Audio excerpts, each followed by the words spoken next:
Ya, shalom semuanya. Kita berjumpa lagi dalam Pray From Home. Dan malam ini saya tidak ditemani oleh Sam. Saya bersama Budian dan Shalom. Dan kita mau berdoa terlebih dahulu sebelum kita mendengarkan renungan firman Tuhan. Firman-Mu adalah pelita buat kaki kami dan terang buat jalan kami. Kami siap mendengarkan firman-Mu, menyimak firman-Mu, dan siap untuk menjadi pelaku firman-Mu. Terima kasih Bapa, pengurapan dari tempat Maha Kudus turun ke atas kami, memampukan kami mencerna firman-Mu dan menyimpan dalam hati kami dan menjadi pelaku firman-Mu. Dalam nama Yesus kami bersyukur dan berdoa. Amin. Nah, malam ini saya akan sharing tentang jangan kamu khawatir. Ya, tampaknya hal khawatir menjadi hal yang umum, ya, umum. Orang khawatir itu sangat umum, sangat biasa, terjadi di mana-mana. Namun, apakah demikian? Ya, nah, kita lihat dari Matius 6 ayat 31 sampai 34. Kita akan belajar di sini. Mulai ayat 31, Sebab itu, janganlah kamu khawatir dan berkata, apakah yang akan kami makan? Apakah yang akan kami minum? Apakah yang akan kami pakai? Semua itu dicari bangsa-bangsa yang tidak mengenal Allah. Akan tetapi Bapamu yang di surga tahu bahwa kamu memerlukan semuanya itu. Tetapi carilah dahulu kerajaan Allah dan kebenarannya, maka semuanya itu akan ditambahkan kepadamu. Sebab itu janganlah kamu khawatir akan hari besok, karena hari besok mempunyai kesusahannya sendiri. Kesusahan sehari cukuplah untuk sehari. Nah, berbicara mengenai hal khawatir, kalau dipelihara terus akan menjadi kekhawatiran. Nah, kekasih Tuhan, hal pertama yang perlu kita pahami, kita perhatikan, mengapa khawatir? Hal khawatir berkaitan dengan kehidupan, bicara tentang makan, minum, pakai. Ayat 31, ayat 32 menjelaskan itu semua. Ya, sebab itu janganlah kamu khawatir dan berkata, apakah yang akan kami makan, apakah yang akan kami minum, apakah yang akan kami pakai. Berbicara mengenai kebutuhan pokok manusia. Ya, hari-hari ini kita memang harus bijaksana mengatur berkat yang kita punya. Nah, berbicara mengenai berkat bukan hanya berbicara mengenai keuangan saja, tetapi bagaimana kita mengelola apa yang kita punya.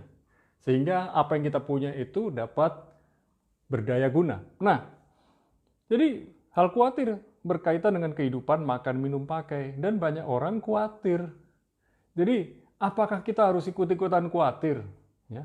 Lalu kita bicara, kan normal. Ya, memang normal kalau kita hidup seperti warga bumi yang umumnya. Nah, perhatikan baik-baik sekarang. Khawatir adalah gaya hidup orang yang tidak mengenal Allah dengan benar. Bahkan di dalam bahasa aslinya, di sini dikatakan Gentiles, artinya orang yang tidak mengenal Allah, kafir.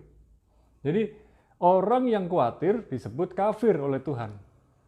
Jadi betul-betul ingat baik-baik bahwa kafir itu orang yang tidak mengenal Tuhan, tidak mengenal Allah, itulah kafir. Ya. Nah, jadi khawatir adalah tanda orang yang tidak percaya kepada Allah. Pertanyaan saya, kalau Anda warga kerajaan Allah, Anda mengaku Yesus sebagai Tuhan Allah, Raja dan Juru Selamat Anda, apakah Anda masih khawatir? Oke, kita pikir apa yang akan kita makan besok, apa yang akan kita pakai besok, apa yang akan kita pakai besok, minum besok, ya.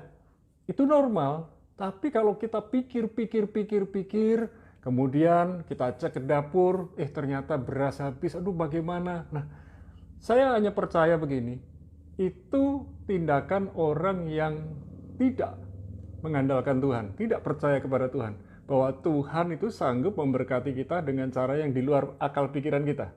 Ya, bayangkan sekarang begini, cara Tuhan berpikir dengan cara kita berpikir itu nggak sama. Cara Tuhan punya rencana dengan rencana kita itu jauh berbeda. Jadi, kalau kita pakai logika kita pakai pikiran kita pakai kekuatan kita, maka Tuhan berkata, lakukan aja. Ketika kita khawatir, kita terus pikirkan khawatir, memikirkan kekhawatiran terus-menerus, maka kita akan tinggal dalam kekhawatiran. Nah, oleh sebab itu, orang yang percaya kepada Allah sesungguhnya tidak kebal dari dorongan rasa khawatir. Saya bilang dorongan rasa khawatir. Jadi, ada tekanan, ada dorongan yang membuat kita bisa khawatir. Sehingga mulut kita berkata-kata tentang kekhawatiran yang kita alami.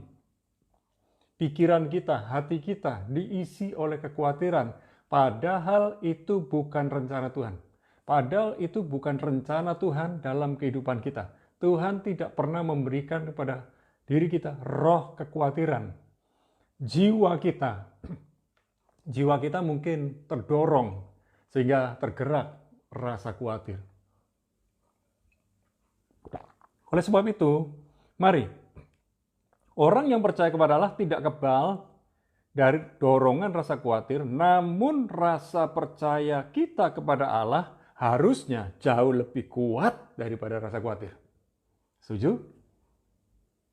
Dorongan rasa percaya kita kepada Allah harusnya lebih kuat daripada rasa khawatir.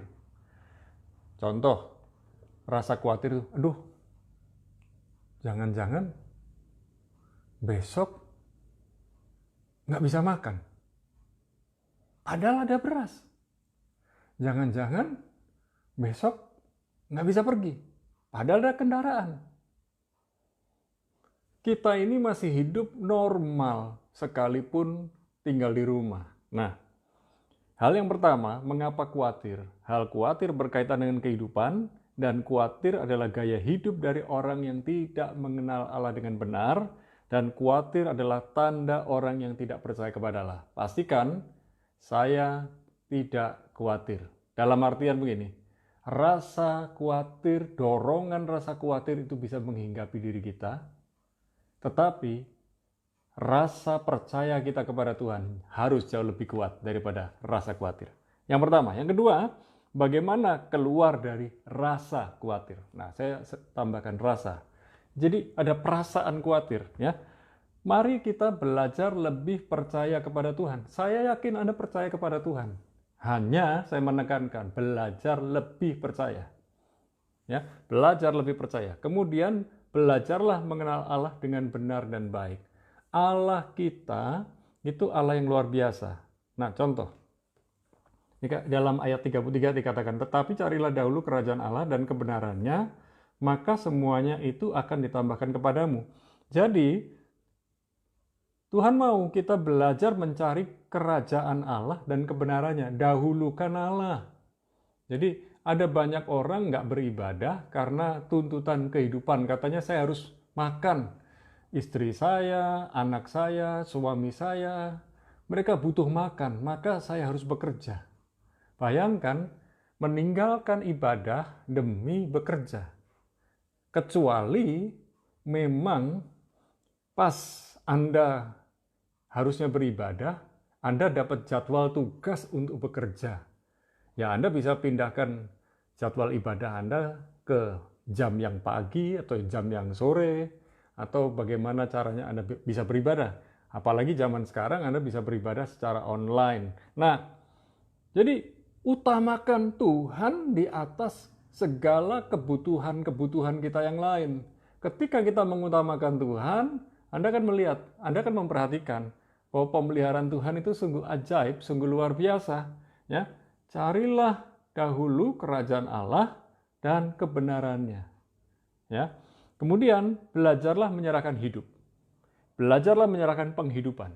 Belajarlah menyerahkan kehidupan kita kepada Allah. Hidup, penghidupan, kehidupan. Serahkan kepada Allah. Sekali lagi, hidup, penghidupan, kehidupan kita serahkan kepada Allah. Allah yang memelihara kita. Allah yang menyediakan segala keperluan kita. Allah yang memperhatikan kita. Sehingga yang ketiga sekarang, perhatikan janji Allah. Ketika Allah berkata jangan khawatir, artinya apa yang Anda perlukan, apa yang Anda butuhkan, apa yang Anda rindukan, apa yang Anda khawatirkan, sebetulnya aku sudah tahu dan aku sanggup memeliharamu, aku sanggup menolongmu, aku sanggup menyembuhkanmu, aku sanggup memulihkanmu. Dan Tuhan kalau berjanji pasti akan menepati. Kerajaan Allah menjamin kebutuhan warga kerajaan Allah. Jadi kalau Anda adalah warga kerajaan Allah, Tuhan kita, Yesus Kristus, Sang Pencipta, Bapa Surgawi, melalui Roh Kudus-Nya akan berbicara kepada kita sebagai warga kerajaan Allah adalah tanggung jawab Raja di atas segala raja untuk keperluan dan kebutuhannya.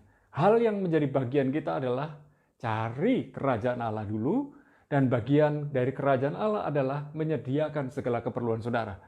Jadi jangan bingung dengan apa yang mau dikerjakan Allah kepada kita. Kita bingung mau makan, minum, pakai. Itu bagiannya Tuhan. Bagian kita kerja. Bagian kita melayani. Bagian kita studi. Nah, Allah mencukupkan kebutuhan kita sesuai dengan kapasitas kita. Nah, ini loh. Yang kadang-kadang keinginan kita, ingin lebih, ingin seperti tetangga kita, ingin seperti orang lain, itu yang membuat kita khawatir. Kalau Anda khawatir, coba bayangkan, Anda punya rumah bagus, rumah mewah, sampai seluruh isi kota Anda berdecak kagum melihat rumah Anda. Pertanyaan saya, apakah suatu hari ketika Anda berpulang ke rumah Bapa Surgawi, rumah itu Anda bawa? Nah, perhatikan baik-baik bahwa Allah mencukupkan kebutuhan kita sesuai dengan kapasitas kita. Tuhan tidak mau kita serakah. Tuhan mau kita berkata, bersamamu ya Tuhan, aku menikmati kehidupanku. Rasa cukup itu ada. Bisa bersyukur. Dan mari kita sadari bahwa setiap hari itu selalu ada penyediaan yang istimewa.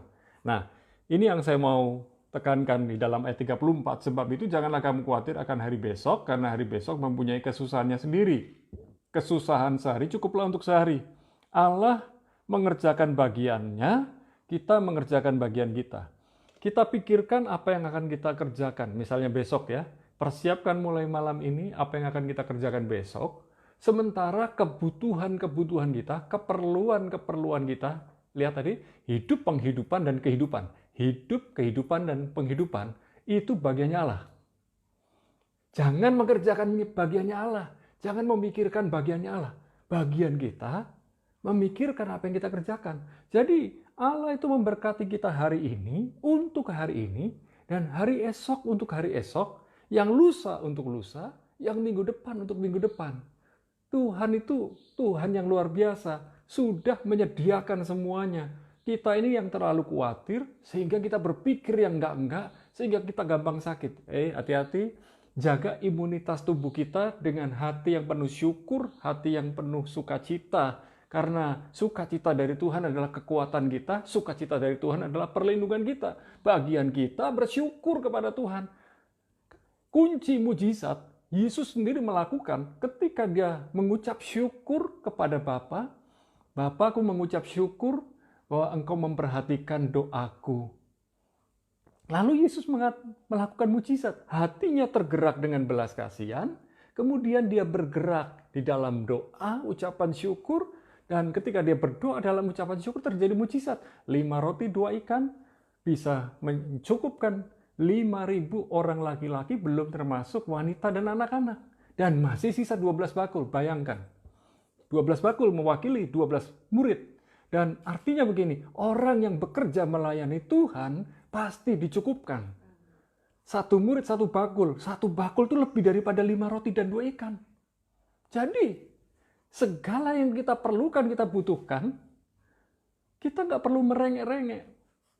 Anak kita nggak perlu merengek-rengek kepada orang tuanya, kecuali bayi. Bayi merengek-rengek, tapi kalau kita sudah dewasa nggak merengek-rengek, kita cukup bilang, Bapa, aku percaya hari esok engkau sudah cukupkan keperluanku. aku bersyukur padamu.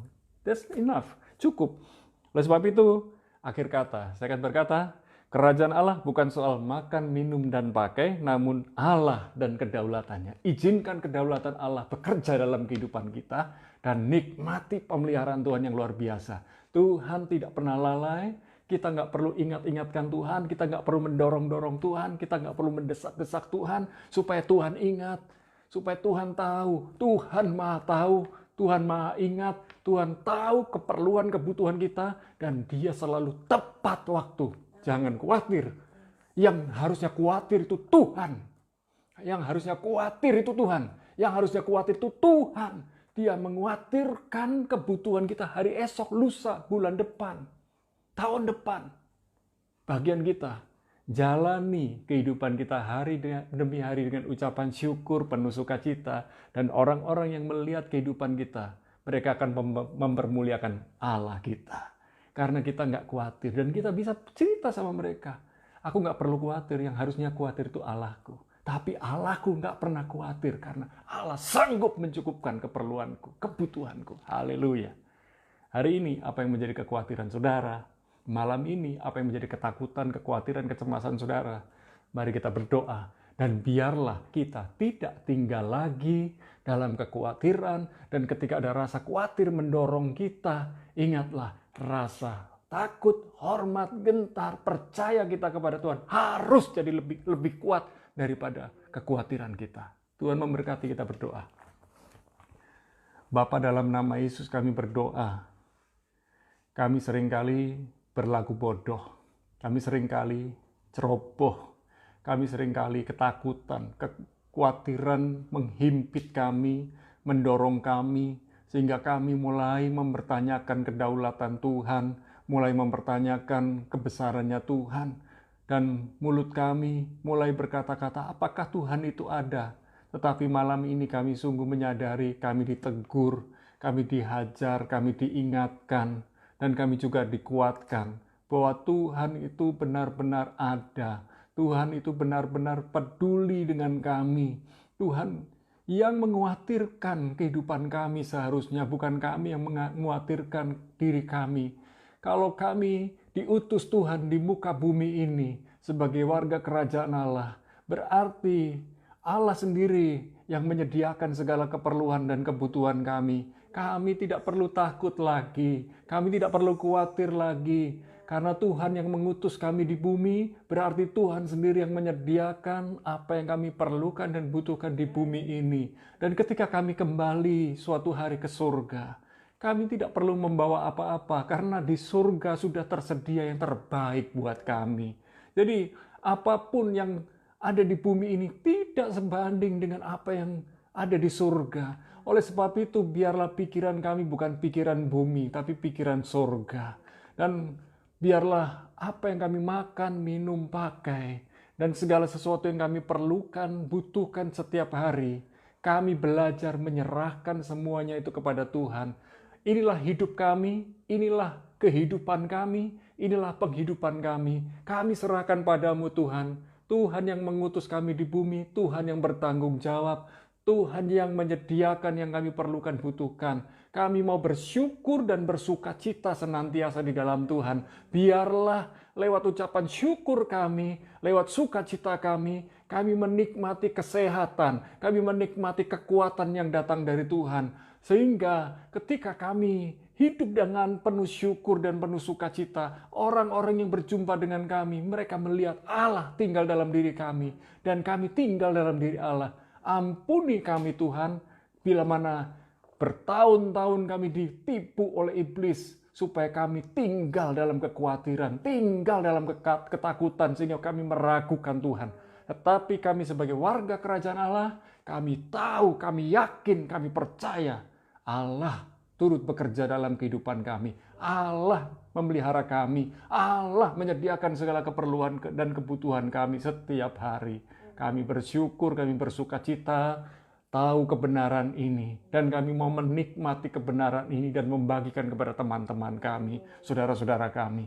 Malam ini kami berdoa, mari berdoa bersama-sama buat yang sedang sakit, baik dari kepala sampai ujung kaki, yang sedang terkena COVID-19 di berbagai kota. Bu Silvi yang ada di Jakarta, Ama dari Pak Adinata yang ada di Surabaya, mereka semua sudah ada di kamar biasa sekarang. Kami bersyukur, dan sebentar lagi mereka akan pulang ke rumah masing-masing, berjumpa dengan keluarga dan keluarga besarnya. Kami berdoa untuk pemulihan kesehatan Pak Slamet yang kena stroke, dan kami percaya hamba-Mu ini juga akan dipulihkan. Kami berdoa buat Pak Rudi dan Bu Emi, hamba Tuhan yang melayani. Tuhan sepenuh waktu, Tuhan menyembuhkan, memulihkan kesehatan mereka. Kami juga berdoa buat Miss Lydia, asam lambungnya dijamah, Tuhan dipulihkan, Tuhan mengalami kesembuhan yang total dari Tuhan. Dan kami berdoa buat Dedi Paulus yang ada di Solo, Tuhan menjamah kesehatannya, paru-parunya, jantungnya, albuminnya, dan apa yang ada di tubuhnya, Tuhan pulihkan total. Kami bersyukur buat para kekasih Tuhan yang hari-hari ini sedang mengalami sakit. Tuhan menyembuhkanmu, memulihkanmu. Dan untuk keperluan-keperluan kehidupan hari esok, Tuhan sudah menyediakan yang terbaik. Dan kami percaya Tuhan, kami belajar berserah kepadamu, dan kami menyerahkan hidup kami kepadamu, dan kami sungguh percaya bahwa hari depan kami adalah hari depan yang penuh harapan. Hamba-hambamu yang bekerja di esok hari sebagai pengusaha, sebagai karyawan, semua bekerja sama untuk melayani orang lain dengan penuh syukur dan sukacita. Karena kami percaya orang yang melayani dengan penuh syukur dan sukacita akan mendatangkan berkat-berkat yang luar biasa buat orang-orang yang dilayani. Kami mau melayani dengan ramah, kami mau melayani yang terbaik, dan biarlah kemuliaan datang dari Tuhan, terpancar lewat kehidupan kami, memancar kepada mereka, sehingga kami dapat menggarami, menerangi mereka. Turunkan berkat-Mu buat bangsa negeri Indonesia, Tuhan. Dan kami berdoa, biarlah hal kasus RUU yang menjadi UU Tenaga Kerja, Omnibus Law, Tuhan turut campur. Dan biarlah banyak orang yang sedang berdemo disadarkan tentang pengertian yang benar. Mereka banyak mendengar hoax, dan kami berdoa ya Tuhan, pulihkan mereka, sehingga mereka kembali kepada jalan yang benar. Terima kasih Bapa, kami berdoa, kami bersyukur malam ini kami akan beristirahat. Turunkan berkat-Mu buat kami, berkat-Mu yang penuh damai sejahtera, kasih sukacita, damai sejahtera turun atas kami. Berkat di dalam nama Bapa, Putra, dan Roh Kudus kami alami, kami nikmati, dan kami bagikan buat orang-orang sekitar kami. Yang sudah menerima berkat Tuhan katakan bersama, amin. Jangan khawatir, serahkan hidup, kehidupan, dan penghidupanmu kepada Tuhan. Tuhan Yesus memberkati. Haleluya.